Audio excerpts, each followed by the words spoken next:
नमस्कार साथियों, आज के इस वीडियो में हम बात करने वाले हैं आप पीटीईटी का फॉर्म किस प्रकार से भर सकते हो। यानी कि बीएड करने के लिए आपको छोटा सा एक एंट्रेंस एग्जाम देना पड़ता है, उसका आप ऑनलाइन फॉर्म कैसे भर सकते हो।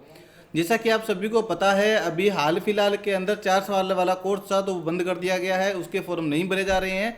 अभी ओनली फॉर 2 इयर्स कोर्स के ही फॉर्म भरे जा रहे हैं। 4 साल वाला जैसे ही चालू होगा आपको एक अलग से वीडियो बना करके बता दिया जाएगा कि आप 4 साल वाला बीएड का फॉर्म किस प्रकार से भर सकते हो।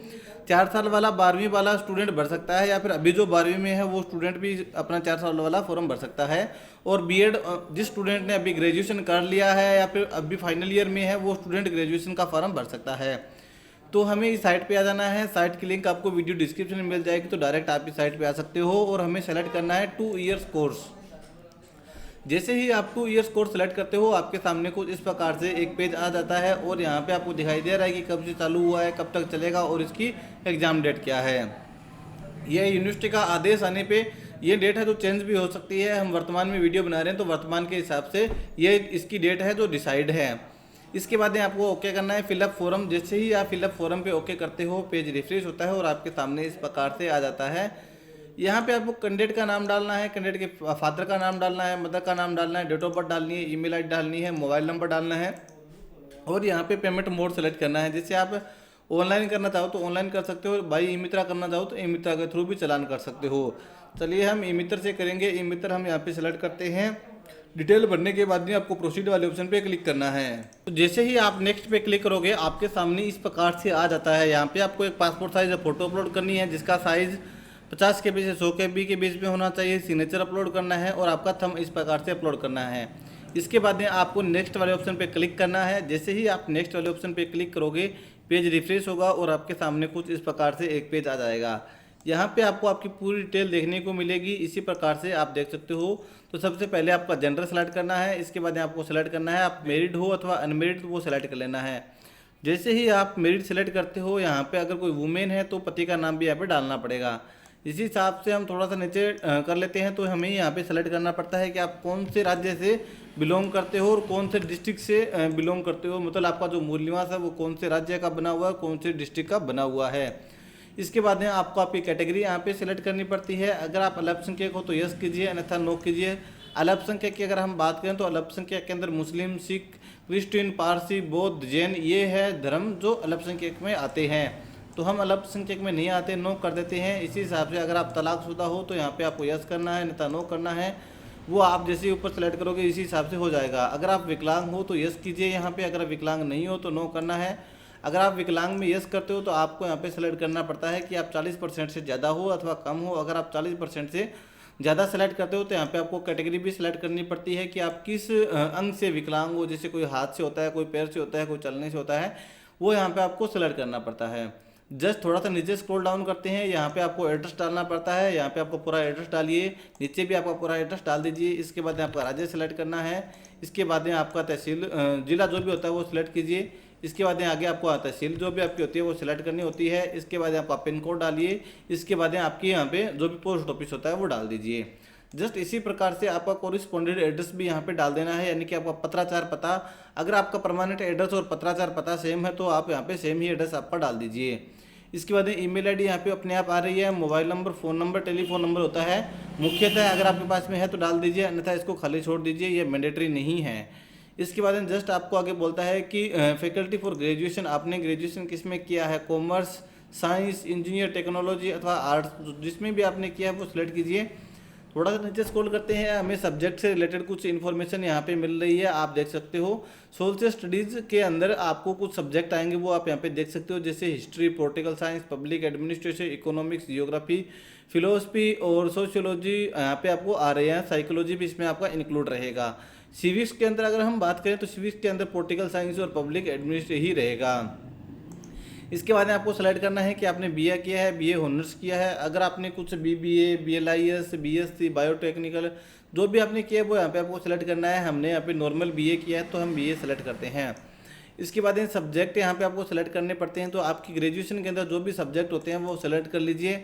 अगर आपने पोस्ट ग्रेजुएट किया है तो वो पोस्ट ग्रेजुएट सेलेक्ट भी यहाँ पे आपको सब्जेक्ट सेलेक्ट करने हैं। नीचे आपको दिया गया है कि स्कूल टीचिंग सब्जेक्ट, तो आपके जो ग्रेजुएशन के अंदर सब्जेक्ट थे वो के वो सेम सब्जेक्ट यहाँ पे आपको डालने हैं। इसके बाद जस्ट नीचे आपको सेलेक्ट करना पड़ता है कि इनकम कितनी है, आपकी फैमिली इनकम जो भी होती है वो डाल दीजिए। जैसे 0 से 2 लाख है, 2 लाख से 4.5 लाख है, 4.5 से 6.5 लाख है, जो भी आपकी इनकम होती है वो डाल दीजिए। इसके बाद आपको बोलता है एग्जाम पेपर सेंटर, तो जो भी मीडियम में आपको सेलेक्ट करना होता है, हिंदी अथवा इंग्लिश। तो हमें इंग्लिश नहीं आती, नॉर्मल हिंदी के हम लोग हैं तो हिंदी सेलेक्ट करते हैं। इसके बाद आपको प्रेफरेंस सेलेक्ट करना पड़ता है कि आप कौन से ज़िले के अंदर आपका एग्जाम है जो देना चाहते हो। तो जो भी जिस भी ज़िले के अंदर आप एग्जाम देना चाहते हो वो सिलेक्ट कीजिए।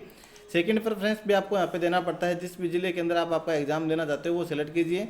इसके बाद थोड़ा सा नीचे स्क्रॉल करते हैं, स्क्रॉल करते ही आपको सेलेक्ट करनी पड़ती है। जैसे कि आपकी 10वीं की डिटेल देनी है, 10वीं आपने कौन से बोर्ड से किया है, कौन से ईयर्स में किया है, कितने में से कितने नंबर बने हैं, परसेंट ऑटोमेटिक आ जाएंगे। जैसे कि हम यहाँ पे डेमो के रूप में मैं आपको बता रहा हूँ, 600 में से 600 नंबर अगर आपके आए हैं तो यहाँ पे आपका परसेंट है जो ऑटोमेटिक आ जाएगा। पहले आपको यहाँ पे ईयर सेलेक्ट करना है, जैसे मैंने यहाँ पे सेलेक्ट कर लिया।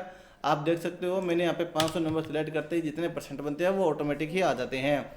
इसी हिसाब से आपको 12वीं की डिटेल फिल करनी है यहाँ पे। इसके बाद ईयर सेलेक्ट करना है, कितने में से कितने नंबर बने हैं, परसेंट ऑटोमेटिक आ जाएंगे।